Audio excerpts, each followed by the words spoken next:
അമ്മേ പരിശുദ്ധമ്മേ, അമ്മേ പരിശുദ്ധമേ, ദൈവമാതാവേ, കൃപാസനത്തിലൂടെ ഞങ്ങൾക്കും ഞങ്ങളുടെ ദേശത്തിനും അമ്മ മധ്യസ്ഥം തേടി തന്ന എല്ലാ അനുഗ്രഹങ്ങൾക്കും കൃപകൾക്കും ഞങ്ങളിപ്പോൾ ഹൃദയം നിറഞ്ഞ നന്ദി പറയുന്നു.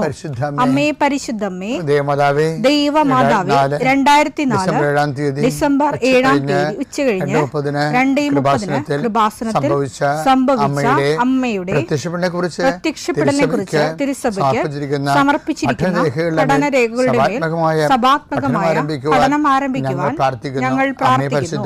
അമ്മേ പരിശുദ്ധമേ, ഭൂസ്വർലോകങ്ങളുടെ രാജ്ഞിയായ അങ്ങേയ്ക്ക് ഭൗമസംരക്ഷണത്തിനായി പ്രപഞ്ചപ്രകൃതിയെ തന്നെ തിരുസഭ പ്രതിഷ്ഠിക്കുവാൻ ഈ പ്രത്യക്ഷീകരണം വഴി ഇടയാക്കണമേ. പരിശുദ്ധമേ, ജപമാല മാതാവേ, സകല കൃപാസനം പ്രാർത്ഥനയോടും ചേർത്ത് ഞങ്ങളിപ്പോൾ പ്രാർത്ഥിക്കുന്ന ഈ കുടുംബത്തിന്റെ പ്രത്യേക നിയോഗം പറ മക്കളെ.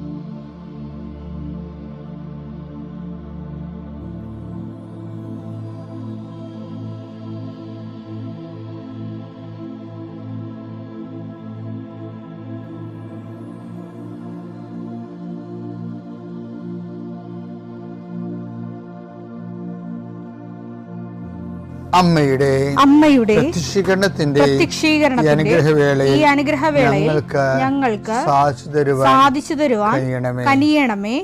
ആമേൻ. വിശ്വാസ പ്രമാണം. സർവശക്തനായ പിതാവും ആകാശത്തിന്റെയും ഭൂമിയുടെയും സൃഷ്ടാവുമായ ദൈവത്തിൽ ഞാൻ വിശ്വസിക്കുന്നു. അവിടുത്തെ ഏകപുത്രനും ഞങ്ങളുടെ കർത്താവുമായ ഈശോമിശിഹായിലും ഞാൻ വിശ്വസിക്കുന്നു. ഈ പുത്രൻ പരിശുദ്ധാത്മാവിനാൽ ഗർഭസ്ഥനായി കന്യകാമറിയത്തിൽ നിന്ന് പിറന്ന് പൊന്തിയോസ് പീലാത്തോസിന്റെ കാലത്ത് പീഡകൾ സഹിച്ച് കുരിശിൽ തറയ്ക്കപ്പെട്ട് മരിച്ച് അടക്കപ്പെട്ട് പാതാളങ്ങളിൽ ഇറങ്ങി മരിച്ചവരുടെ ഇടയിൽ നിന്ന് 3-ാം നാൾ ഉയർത്ത് സ്വർഗത്തിലേക്ക് എഴുന്നള്ളി സർവശക്തിയുള്ള പിതാവായ ദൈവത്തിന്റെ വലതുഭാഗത്തിരിക്കുന്നു. അവിടെ നിന്ന് ജീവിക്കുന്നവരെയും മരിച്ചവരെയും വിധിക്കുവാൻ വരുമെന്നും ഞാൻ വിശ്വസിക്കുന്നു. പരിശുദ്ധാത്മാവിലും ഞാൻ വിശ്വസിക്കുന്നു. വിശുദ്ധ കത്തോലിക്കാ സഭയിലും പുണ്യവാന്മാരുടെ ഐക്യത്തിലും പാപങ്ങളുടെ മോചനത്തിലും ശരീരത്തിന്റെ ഉയർപ്പിലും നിത്യമായ ജീവിതത്തിലും ഞാൻ വിശ്വസിക്കുന്നു. ആമേൻ. സുഖസ്ഥനായ ഞങ്ങളുടെ പിതാവേ, അങ്ങയുടെ നാമം പൂജിതമാകണമേ. അങ്ങയുടെ രാജ്യം വരണമേ. അങ്ങയുടെ തിരുമനസ് സ്വർഗത്തിലെ പോലെ ഭൂമിയിലും ആകണമേ. അന്നു വേണ്ടുന്ന ആഹാരം ഇന്ന് ഞങ്ങൾക്ക് തരണമേ. ഞങ്ങളോട് തെറ്റ് ചെയ്യുന്നവരോട് ഞങ്ങൾ ക്ഷമിക്കുന്നത് പോലെ ഞങ്ങളുടെ തെറ്റുകൾ ഞങ്ങളോടും ക്ഷമിക്കണമേ. ഞങ്ങളെ പ്രലോഭനത്തിൽ ഉൾപ്പെടുത്തരുതേ, തിന്മയിൽ ഞങ്ങൾ രക്ഷിക്കണമേ. ആമേൻ. നന്മ നിറഞ്ഞ മറിയമേ, സ്വസ്തി. കർത്താവ് അങ്ങയുടെ കൂടെ സ്ത്രീകളിൽ അങ്ങ് അനുഗ്രഹിക്കപ്പെട്ടവളാകുന്നു. അങ്ങയുടെ ഉദരത്തിൻ ഫലമായി ഈശോ അനുഗ്രഹിക്കപ്പെട്ടവനാകുന്നു. പരിശുദ്ധ മറിയമേ, തമ്പുരാന്റെ അമ്മേ, പാപികളായ ഞങ്ങൾക്ക് വേണ്ടി ഇപ്പോഴും ഞങ്ങളുടെ മരണസമയത്തും തമ്പുരാനോട് അപേക്ഷിക്കണമേ. ആമേൻ. എൻ്റെ മക്കളെ, നമ്മൾ ഇന്ന് പ്രാർത്ഥിക്കുമ്പോഴേ നമുക്കറിയാലോ, ആഴ്ച 2 പ്രാവശ്യം അല്ലെങ്കിൽ നമ്മൾ ഡോക്യുമെൻ്റ് വെച്ച് പ്രാർത്ഥിക്കും. അപ്പോൾ അതുകൊണ്ട് ഈ ഡോക്യുമെൻ്റൊക്കെ എടുക്കാനുള്ള ഞാൻ സമയം തരാം നിങ്ങൾക്ക്. നിങ്ങളുടെ ഇപ്പം നീറ്റിൻ്റെ പരീക്ഷയൊക്കെ വരുന്നില്ലേ, 2 എഴുതാൻ പറഞ്ഞിരിക്കണില്ലേ. അതുപോലെ തന്നെ പല PSC പരീക്ഷ വരുന്നുണ്ട്. അതുപോലെ തന്നെ നിങ്ങളുടെ പ്രമാണങ്ങളില്ലേ, ജപ്തി നടപടികൾ, അതുപോലെ അളവുകൾ, തർക്കങ്ങൾ, വഴിത്തർക്കങ്ങൾ, അതിൻ്റെ സ്കെച്ചൊക്കെ ഉണ്ടാക്കണം മക്കളെ. വഴിത്തർക്കങ്ങളുണ്ടെങ്കിൽ അതൊക്കെ ഈ സമയത്ത് പ്രാർത്ഥനയ്ക്ക് ഈശോയ്ക്ക് കാണിക്കണം. കാരണം ഈ പ്രാർത്ഥന ഒത്തിരി പേർക്ക്, 100 കണക്കിന് മനുഷ്യർ സാക്ഷ്യം പറയുന്നുണ്ട് ഈ പ്രാർത്ഥനയിൽ പങ്കെടുത്ത് വിടുതൽ പ്രാപിച്ചവർ. ഇപ്പോൾ എന്ത് രേഖയാണ് മക്കളിൽ ഉള്ളത്? പാസ്പോർട്ടോ, വിസയോ, റിജക്റ്റ് ചെയ്ത വിസയോ, എന്താ കയ്യിലുള്ളത്? എല്ലാ രേഖകളും എടുക്കും മക്കളെ. മിണ്ടാതെ പോയില്ല എടുക്കുക. കയ്യിൽ പേന എടുത്താലും കുഴപ്പമില്ല, പെൻസിൽ എടുത്താലും കുഴപ്പമില്ല, ഇൻസ്ട്രുമെൻ്റ് ബോക്സ് എടുത്താലും കുഴപ്പമില്ല, എന്ത് വേണമെങ്കിലും എടുക്കാം നിങ്ങൾക്ക്.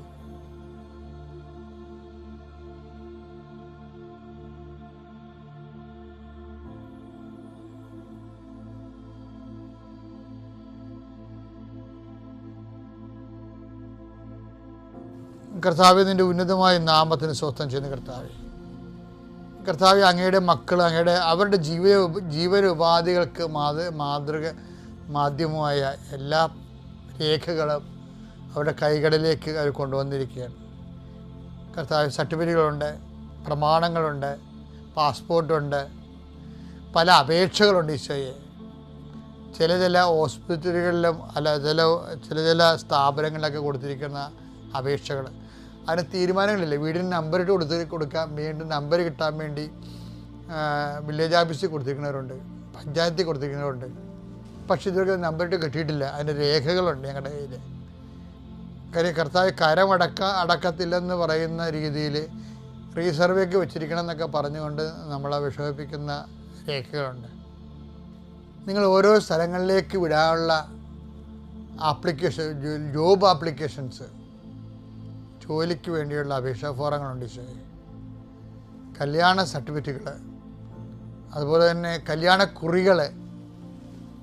ഇന്ന ദിവസങ്ങൾ കല്യാണം ഉള്ളത് കൊണ്ട് ആ കല്യാണം നടത്താനുള്ള കുറികൾ, ആൾക്കാർക്ക് കല്യാണക്കുറികൾ ഡിസ്ട്രിബ്യൂട്ട് ചെയ്യണമെന്ന് മുമ്പുള്ള ആദ്യത്തെ കുറികൾ, അതിൻ്റെ ഡിസ്ട്രിബ്യൂട്ട് ചെയ്ത് കഴിഞ്ഞുള്ള കുറികൾ എൻ്റെ മക്കൾ കയ്യിലെടുക്കുക.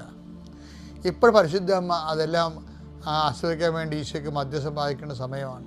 നിങ്ങളുടെ ആശുപത്രി ചീട്ടുകൾ, മരുന്നിൻ്റെ കുറിപ്പടികൾ, നിങ്ങളുടെ ടിക്കറ്റുകൾ, റെയിൽവേ ടിക്കറ്റാകാം, പ്ലെയിനിൻ്റെ ടിക്കറ്റാകാം, ടിക്കറ്റുകൾ. കർത്താവ്, നിൻ്റെ ഉന്നതമായ നാമത്തിന് സ്വസ്ഥം ചെയ്യുന്നു. കർത്താവ്, മക്കളുടെ കയ്യിൽ അവർ ഉയർത്തിയിരിക്കുന്ന രേഖകൾ അവരുടെ യാത്രയാണ്, അല്ലെങ്കിൽ അവരനുഭവിക്കുന്ന ഞെരുക്കമാണ്. ഇതിൻ്റെ തടസ്സങ്ങൾ, ഇത് ആര് വരികയാണ്, ഇത് ഏത് ഓഫീസിലാണ് തടസ്സങ്ങൾ ഇരിക്കുന്നത്, ഏത് നിയമമാണ് എൻ്റെ തടസ്സമായി മാറിയിരിക്കുന്നത്. യേശുക്രിസ്തു നാമത്തിൽ ഞാനത് ബന്ധിക്കുന്നു. അമ്മേ, പരിശുദ്ധമേ, ദേവമാതാവേ, മക്കളുടെ കയ്യിരിക്കുന്ന എല്ലാ രേഖകളും, ക്വസ്റ്റ്യൻ പേപ്പറുകൾ, ആൻസർ പേപ്പറുകൾ, പാസ്പോർട്ടുകൾ, വിസകൾ, അതുപോലെ തന്നെ സ്ഥലത്തിൻ്റെ ജപ്തി നടപടിയുടെ രേഖകൾ, പ്രമാണരേഖകൾ, പട്ടയത്തിൻ്റെ രേഖകൾ, ചിട്ടിയുടെ പേപ്പറുകൾ, കടങ്ങൾ, എന്തെല്ലാം രേഖകളാണോ അതെല്ലാം കർത്താവിൻ്റെ വിശുദ്ധമായ രക്തത്തെ തളിക്കപ്പെടട്ടെ എന്ന് പ്രാർത്ഥിക്കുന്നു.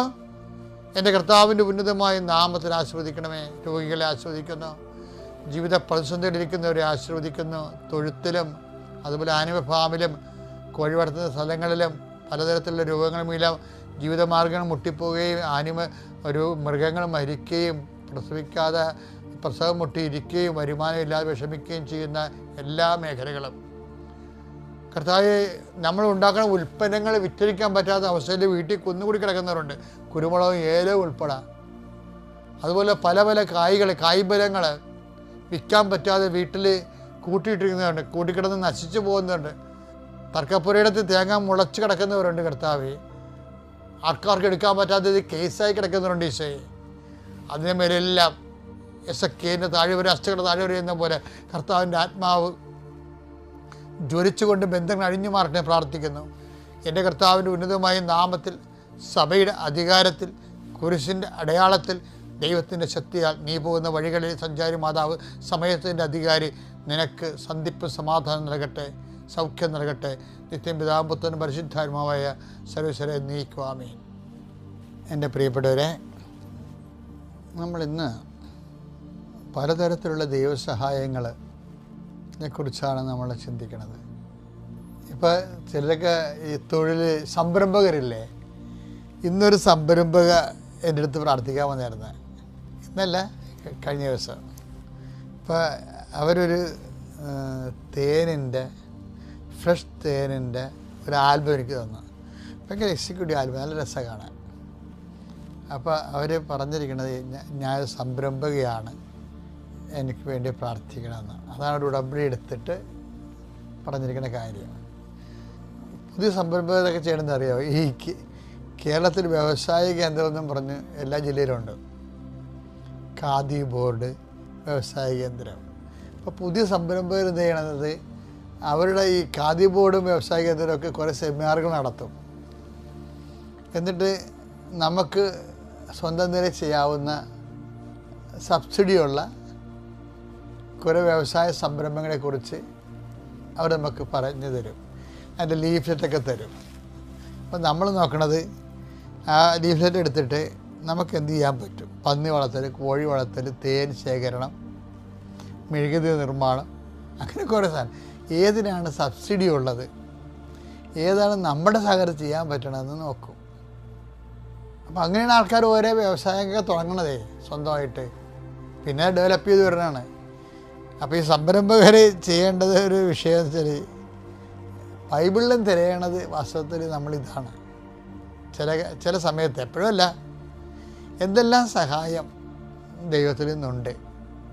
ഒരു ആധ്യാത്മികമായ ഒരു സംരംഭം, കൃപ ഉൽപ്പാദിപ്പിക്കുക എന്നുള്ള സംരംഭമാണല്ല, ആത്മീയ സംരംഭമാണ് കൃപ ഉൽപ്പാദിപ്പിക്കുക എന്ന് പറയുന്നത്. നമുക്കറിയാം, ഒരു ക്രിസ്ത്യൻ ഒരു ഫെയ്ത്ത് എന്ന് പറയണത്, ക്രിസ്ത്യൻ ഫെയ്ത്ത് എന്ന് പറയണത് ബേസ് ചെയ്തിരിക്കുന്നത് ബ്ലെസ്സിങ്സിലല്ലെന്ന് ഞാൻ നിങ്ങളോട് എപ്പോഴും പറയും. എന്താ കാര്യം? ബ്ലെസ്സിങ്സ് എന്ന് പറയുമ്പോൾ ക്രിസ്തുവിന് മുമ്പ് ബ്ലെസ്സിങ്സ് ഉണ്ടല്ലോ, അപ്പോൾ ഞാൻ നിങ്ങളുടെ ഇടയ്ക്ക് പറയാറുണ്ട്, നിരീശ്വരവാദിയാണെങ്കിലും പ്രാർത്ഥിക്കാത്തവരാണെങ്കിലും ബ്ലെസ്സിങ്സ് കിട്ടിക്കൊള്ളൂ, ഒരു കുഴപ്പമില്ല. എല്ലാ നിരീശ്വരവാദികളും പട്ടിണി കിടക്കണം ഇവിടെ, അല്ലല്ല. ദൈവത്തെ തള്ളി പറയുന്നവരൊക്കെ പട്ടിണി കിടക്കണം, അല്ല. നിങ്ങൾ സന്താന പുഷ്ടിയുടെ പെരുകി, ഞാൻ ഈ പന്തിയിൽ തന്നെ പറഞ്ഞിട്ടുണ്ട് ഡെയിലി ബ്രെഡിൽ, നിങ്ങൾ സന്താന പുഷ്ടിയുടെ പെരുകി ഭൂമിയെ കീഴടക്കാൻ പറഞ്ഞു. കഴിഞ്ഞ മാസം പറഞ്ഞാൽ അവർക്ക് ഓർത്താൽ മതി. ഇപ്പം നമ്മുടെ ഭൂമി എന്ന് പറഞ്ഞാൽ എന്താണ്? നമ്മൾ നടന്നു തീരേണ്ട സമയം, നമ്മുടെ ജീവിതം തീരണതാണ് നമ്മുടെ ഭൂമി. എവിടെ വെച്ച് തുടങ്ങി എവിടെ വെച്ച് ജീവിതം തീരുന്നു, അതാണ് നമ്മുടെ ഭൂമി. അപ്പോൾ ഭൂമി ആ ജീവിതം കീഴടക്കാൻ പറയുകയാണ്. ജീവിതം കീഴടക്കാൻ വേണ്ടി വിദ്യാഭ്യാസമുണ്ട്, തൊഴിലുണ്ട്. അതൊക്കെ ദൈവത്തെ വിളിക്കാതെ തന്നെ ഓട്ടോമാറ്റിക്കായിട്ട് ഈ മനുഷ്യന് ചെയ്യാൻ പറ്റുന്ന രീതിയിൽ ദൈവം ബുദ്ധിയെല്ലാം കൊടുത്തിട്ടാണ് പറയണത്, നിങ്ങൾ ഭൂമിയെ ജീവിതം കീഴടക്കണം, സന്താന പുഷ്ടിയുള്ളവരാകണം, പെരുകണം, ഭൂമിയെ കീഴടക്കണം എന്ന് പറയും. അങ്ങനെ അതാണ് ജനറ്റിക്കൽ ബ്ലെസ്സിങ് എന്ന് പറയണത്. അതുകൊണ്ടാണ് നമ്മൾ പിന്നെ ഞങ്ങൾക്ക് തന്നെ ആവശ്യം, പള്ളിയിൽ പോകേണ്ട വല്ല ആവശ്യമുണ്ട്, ഞങ്ങൾക്ക് ജീവിക്കാനുള്ള മാർഗ്ഗം ഉണ്ടെന്നൊക്കെ പറഞ്ഞിട്ടുണ്ട്. അങ്ങനെയൊക്കെ ദൈവത്തോട് അടുത്ത് നിൽക്കുന്നവർ ആക്ഷേപിക്കണ ഈ വിവരമില്ലായ്മ പറഞ്ഞുകൊണ്ട് കൊട്ടിഘോഷിച്ചുകൊണ്ടാണ്. അല്ല, കൊട്ടിഘോഷിക്കേണ്ട കാര്യമില്ല, നിങ്ങളതൊന്നും കേൾക്കാൻ പോകരുത്. പക്ഷേ ക്രിസ്ത്യാനിറ്റിയിൽ വാട്ട് ഈസ് സ്പെഷ്യൽ? ക്രിസ്ത്യാനിറ്റിയിൽ എന്ന് പറയുമ്പോൾ എന്താണ്? അവൻ്റെ നാമത്തിൽ നമ്മൾ വിശ്വസിക്കണത്, അല്ലേ? അവൻ്റെ നാമത്തിൽ. യോഹന്നാൻ 1:16 അവന്റെ പൂർണ്ണതയിൽ നിന്ന് നാം എല്ലാം കൃപയ്ക്കുമേൽ കൃപ സ്വീകരിച്ചിരിക്കുന്നു. അപ്പം ഇനി അവൻ്റെ നാമത്തിൽ വിശ്വസിക്കുന്നവർ 1:12 തന്നെ സ്വീകരിച്ചവർക്കെല്ലാം തന്റെ നാമത്തിൽ വിശ്വസിക്കുന്നവർക്കെല്ലാം ദൈവമക്കളാകാൻ അവൻ കഴിവ് നൽകി. അപ്പം ദൈവമക്കളാകാനുള്ള ഒരു അടിസ്ഥാന സ്റ്റാറ്റസ് കിട്ടിക്കഴിഞ്ഞാൽ പിന്നെ ഉള്ളത് എന്താണ്? കൃപയ്ക്കുമേൽ കൃപയാണ്. ക്രിസ്ത്യാനിറ്റിയിൽ നമ്മൾ ഉന്നം വെക്കുന്നത് ദൈവമക്കൾ. ഇപ്പോൾ ജ്ഞാനസ്ഥാനത്തോടെ ദൈവമക്കളാകാനുള്ള കഴിവ് നമുക്ക് കിട്ടും. പിന്നെ എന്താണ്? ജ്ഞാനസ്ഥാനം കൊണ്ട് നിൽക്കണില്ല, നമ്മുടെ ജീവിത വിഷയങ്ങളെ, ജീവിത പ്രശ്നങ്ങളെ വിശ്വാസബദ്ധമായിട്ട് ഈ പ്രസരണ നഷ്ടമില്ലാതെ ഏകാഗ്രതയോടുകൂടി ദൈവത്തെ ഫോളോ ചെയ്ത് പോകുന്നവർക്കാണ് കൃപയ്ക്ക് മേൽകൃപയെന്ന് പറയുന്നത്. കൃപയെന്ന് മാത്രം പറഞ്ഞാൽ മതി. മേൽകൃപയെന്ന് പറയുന്നത് അക്വയർഡ് ഗ്രേസാണ്, ആർജിത കൃപ. ദൈവം ഒരു പ്രൊജക്റ്റ് തരുമ്പോൾ ആ പ്രോജക്റ്റ് വെച്ചിട്ട് ഓട്ടിസമൊക്കെ ഉള്ള കുഞ്ഞുങ്ങളല്ലേ, ഇന്ന് കഴിഞ്ഞ ദിവസങ്ങളിൽ ഞാൻ എത്ര കുഞ്ഞുങ്ങൾക്ക് വേണ്ടി പ്രാർത്ഥിച്ചത്. അയ്യോ, കുഞ്ഞുങ്ങൾ അത്താരെ വരും, അവർ പരക്കം പാഞ്ഞ് പ്രാന്തി പിടിച്ച് ഓടും. അവിടെ പുറകെ അപ്പനോടും, അപ്പനെ ഓടിക്കൊണ്ടുവരുമ്പോൾ അവർ കിടന്ന് കാറും.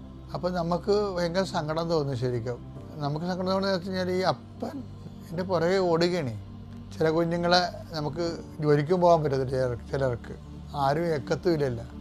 അപ്പോൾ ഇതെന്ന് പറയണത്, ഈ സംഭവം എന്ന് പറയണത് ഇങ്ങനെ വന്നു കഴിഞ്ഞാൽ ഈ മേൽകൃപ എന്ന് പറയുന്ന സാധനം ഇതുപോലെ എക്സ്ട്രാ ഇപ്പം വിശേഷവിധിയായി നിങ്ങൾ എന്താണ് ചെയ്യുന്നത് എന്ന് കർത്താവ് ചോദിച്ചില്ലേ? മത്തായി 5:46 നിങ്ങളെ സ്നേഹിക്കുന്നവരെ നിങ്ങൾ സ്നേഹിച്ചാൽ നിങ്ങൾക്ക് എന്ത് പ്രതിഫലമാണ് ലഭിക്കുക? എന്ത് പ്രതിഫലമാണ് ലഭിക്കുക? ചുങ്കക്കാർ പോലും അതുതന്നെ ചെയ്യുന്നില്ലേ? സഹോദരങ്ങളെ മാത്രമേ നിങ്ങൾ അഭിവാദനം ചെയ്യുന്നുള്ളൂവെങ്കിൽ വിശേഷവിധിയായി എന്താണ് നിങ്ങൾ ചെയ്യുന്നത്? വിശേഷവിധിയായി എന്താണ് നിങ്ങൾ ചെയ്യുന്നത്? ഇപ്പൊ ദൈവത്തിന്റെ മനസ്സിരിപ്പ് എന്താണ്? നമ്മൾ കോമൺ ആയിട്ട് ആൾക്കാർ ചെയ്യുന്നതിനേക്കാൾ വിശേഷവിധിയായി ചെയ്യേണ്ടി വരും. അവിടെയാണ് ഈ ഗ്രേസ് അപ്പോൺ ഗ്രേസ്, കൃപയ്ക്ക് മേൽ കൃപ. അപ്പം വിശേഷവിധിയായി നമ്മൾ ചെയ്യുന്നതിനാണ് ഈ ആർജിത കൃപ കിട്ടണത്, മേൽകൃപ കിട്ടണത്. അപ്പം വിശേഷവിധിയായി നമ്മൾ ചെയ്യണമെന്നില്ല, നമ്മുടെ ജീവിതത്തിൽ സംഭവിച്ചാൽ മതി. ഇപ്പം എൻ്റെ അനിയൻ്റെ മകന് ഓട്ടിസം ഇല്ല, പെങ്ങളുടെ മകൾക്ക് ഓട്ടിസം ഇല്ല, പക്ഷേ എൻ്റെ മകന് ഓട്ടിസം ഉണ്ട്. അപ്പം നമ്മൾ ഭാര്യയോട് പറയും നീ കൊണ്ടുവന്ന അടി, നീ കൊണ്ടുവന്നതാണ്. അങ്ങനെ പരസ്പരം പഴിയാനോ കുറ്റപ്പെടുത്തുന്ന ഒരു കാര്യമില്ല. അതുകൊണ്ട് ഈ ഇരുട്ട് കൊണ്ട് ജീവിതത്തിൻ്റെ ദൂരം അടക്കാൻ പറ്റത്തില്ല. മറിച്ച് അത് നമ്മൾ കർത്താവിൻ്റെ നാമത്തിൽ എടുക്കുമ്പോൾ വിശേഷവിധിയായി നീ എന്താണ് ചെയ്യുന്നത്, വിശേഷവിധിയായി നീ എന്താണ് സഹിക്കുന്നത്. അപ്പം നിനക്ക് ഉത്തരവായി. ഓരോ ഓട്ടിസം രോഗികളും അതുപോലെയുള്ള ഇപ്പം അപ്പനോ അമ്മയോ ആരെങ്കിലും എക്സ്ട്രാ നിനക്ക് സഹനം വരണയെല്ലാം കൃപയുടെ വാതിലാണ്. അപ്പം നിങ്ങൾ ചോദിക്കും ഈ കൃപ എന്തിനാ, എനിക്ക് വെട്ടിപ്പുഴുക്ക് തിന്നാനാണെന്ന് വിചാരിക്കുക. അങ്ങനെ ചോദ്യം കുഴപ്പമില്ല. കൃപയുടെ വില അറിയാൻ മേലാത്തവരെ. കാര്യം എൻ്റെ മക്കളെ, ഇതിൻ്റെ പ്രശ്നം എന്ന് വെച്ച് കഴിഞ്ഞാൽ ഇതിനെക്കുറിച്ച് കൃത്യമായ ഒരു അറിവ് വേണം. എന്താ കാര്യത്തിൽ ഇപ്പം ഞാനിപ്പോഴും പറയത്തില്ലേ, നിങ്ങളെ ടീച്ച് ചെയ്യാൻ വേണ്ടിയാണ് മാതാവ് എനിക്ക് പ്രത്യക്ഷപ്പെട്ടതെന്നാണ് ഞാൻ വിശ്വസിക്കുന്നത്. അല്ല മാതാവ് പ്രത്യക്ഷപ്പെട്ടതുകൊണ്ട് എനിക്ക് പ്രത്യേകിച്ച് വലിയ പ്രയോജനം ഉണ്ടായ സഭയെന്നും കുറേ ആക്ഷേപങ്ങൾ ആദ്യകാലങ്ങൾ കേട്ടു. പുറത്തുള്ളവരും കുറേ വിമർശിച്ചു. ചിലർ ഇപ്പോഴും പറയുന്നുണ്ട് കള്ളത്തരമാണെന്ന് പറയുന്നുണ്ട്. അതാണ് എനിക്ക് കിട്ടിയത്. നിങ്ങൾക്കറിയാമല്ലോ, എനിക്ക് കിട്ടിയതാണ് ഇത്. അങ്ങേര് കണ്ട ഓരോ കാര്യം ചെയ്യാൻ കണ്ടില്ലേ, അത് കമൻ്റൊക്കെ കിട്ടിയാൽ മതി. അപ്പോൾ എനിക്ക് ചിരി വരും. എന്താ കാര്യം? മാതാവ് പ്രത്യക്ഷപ്പെട്ടത് കൊണ്ടും ദുരന്തം ഉണ്ടാകാൻ പ്രാർത്ഥിക്കുന്നത് കൊണ്ടും എൻ്റെ അക്കൗണ്ടിലേക്ക് വന്നത് എന്താണ്? ഈ കാട്ടുകള്ളെന്നുള്ള വിളിയാണ്. അപ്പോൾ അത് മറ്റവർക്കില്ലല്ലോ. അതാണ് എനിക്ക് വിശേഷവിധിയായിട്ടുള്ളത്. ആ വിശേഷവിധി എന്ന് പറയുമ്പോൾ നമ്മൾക്കിപ്പോൾ ഓട്ടിസൺ അല്ലെങ്കിൽ പാരലൈസ്ഡ് ആയിട്ടുള്ള മാതാപിതാക്കന്മാർ, അപ്പം ഇങ്ങനെ എന്തെങ്കിലും വിശേഷവിധി എന്താണ് ചെയ്യണമെന്ന് ചോദിക്കുമ്പോഴും നമുക്ക് ചെയ്യണത് പോലെ തന്നെയാണ് വിശേഷവിധിയായി നിങ്ങൾ എന്താണ് സഹിക്കുന്നത് എന്ന് പറഞ്ഞാൽ എൻ്റെ ദൈവപൈതലെ, നിനക്കത് അക്കൗണ്ട് അതിനൊരു മറുപടി പറയാനുണ്ടെങ്കിൽ നീ കൃപയുടെ വാതിലാണ്. അപ്പം നിങ്ങൾ ചോദിക്കരുത് ആ കൃപ കിട്ടിയിട്ട് എന്തിനാണെന്ന്. എന്താ കാര്യത്തിൽ നമ്മുടെ നിത്യജീവിതം എന്താണ്? ദൈവത്തെ മുഖാഭിമുഖം കണ്ട് ആനന്ദിക്കുന്നത് നമ്മൾ കരിസത്തിൽ പറയും. പക്ഷേ നിങ്ങൾക്കറിയാമല്ലോ, ദൈവത്തെ എനിക്ക് സ്വർഗത്തെക്കുറിച്ച് നല്ലൊരു അനുഭവജ്ഞാനം ഉണ്ടെന്ന് എൻ്റെ ഒരു ധാരണ. വെച്ചാലും ദൈവത്തെ നമ്മുടെ ആത്മാവ് ദൈവത്തിലാണ് ഏറ്റവും കൂടുതൽ സന്തോഷിക്കുന്നത്. അപ്പോൾ ദൈവത്തിൻ്റെ സാന്നിധ്യം ആകുമ്പോൾ തന്നെ ആത്മാവിലെ ആനന്ദം നിറയും. ആനന്ദത്തിൻ്റെ ഒരു ഗ്രഡേഷൻ ഉണ്ടല്ലോ, നിത്യാനന്ദം എന്ന് പറയാം അതിന്. വെച്ചാൽ അതൊരിക്കലും അസ്തമിക്കത്തില്ല. ഞാൻ നിനക്ക് നൽകുന്ന സന്തോഷം ആരും നിങ്ങൾ എടുത്തു കളയത്തില്ലെന്നാണ് പറയണത്. എടുത്തു കളയാത്ത സന്തോഷം. അപ്പം അതിനു വേണ്ടിയുള്ള പക്ഷെ അത് പേയ്മെൻ്റാണത് ഭയങ്കര. കാരണം ക്രിസ്തു അത് നേടിയെടുത്തത് കൊടോര സഹനങ്ങളിലൂടെയല്ലേ. അവൻ വില കൊടുത്തെന്നൊക്കെ പറയണത്. അപ്പോൾ അവൻ നേടിയെടുത്ത ഒരു ആത്മാവിൻ്റെ അനന്ത സാധ്യതയിലേക്ക് നമുക്ക് അവകാശം കിട്ടുന്നതിന് വേണ്ടി വിശേഷവിധിയായി നീ എന്താണ് സഹിക്കുന്നത്? ഇപ്പോൾ ഒരു കാത്തലിക്കിന് വാസ്തവത്തിൽ ഇങ്ങനെയുള്ള വിഷയങ്ങൾക്ക് കൃത്യമായ രീതിയിലുള്ള വ്യക്തമായ മറുപടികളും ഉത്തരങ്ങളും ഉണ്ട്. പക്ഷെ നിങ്ങൾക്കറിയാം, ഇതൊക്കെ വരുമ്പോൾ പറയാൻ എളുപ്പവും കേൾക്കുമ്പോൾ മനസ്സിലാക്കുകയും ചെയ്യുമെങ്കിലും അനുഭവിക്കുമ്പോൾ അപ്പോൾ തണുപ്പ് വന്നപ്പോൾ ചില ആൾക്കാർ ഇവിടുന്ന് മൂന്നാർ പോയായിരുന്നു. കഴിഞ്ഞ ഒരു 3-4 മാസം മുമ്പ് മൂന്നാർ മഞ്ഞ് പെയ്തെന്നും പറഞ്ഞു പോയി. ഇനി സ്വിറ്റ്സർലൻഡ് ഇവിടെയാണെന്ന് പറഞ്ഞുകൊണ്ട് ആൾക്കാർ നമ്മുടെ ചെറുപ്പക്കാരൊക്കെ വണ്ടി എടുത്ത് മൂന്നാറിൽ പോയി. അവർ മഞ്ഞ് വീടൊക്കെ കണ്ട് കാലാവസ്ഥയ്ക്ക് ഭയങ്കര ഇപ്പോൾ ക്ലൈമറ്റ് ചേഞ്ച് ഭയങ്കരമാണല്ല. പക്ഷേ യഥാർത്ഥ മഞ്ഞ് വീണ കണ്ട നമ്മൾ പുറത്തിറക്കത്തില്ല. -4, -5, -8 എന്നൊക്കെ പറയുമ്പോൾ നമ്മുടെ കാര്യത്തോട് തീരുമാനമാകുകയാണ് ശരിക്കും പറഞ്ഞത്. അപ്പോൾ സഹനമെന്നൊക്കെ പറയാൻ എളുപ്പമാണ്.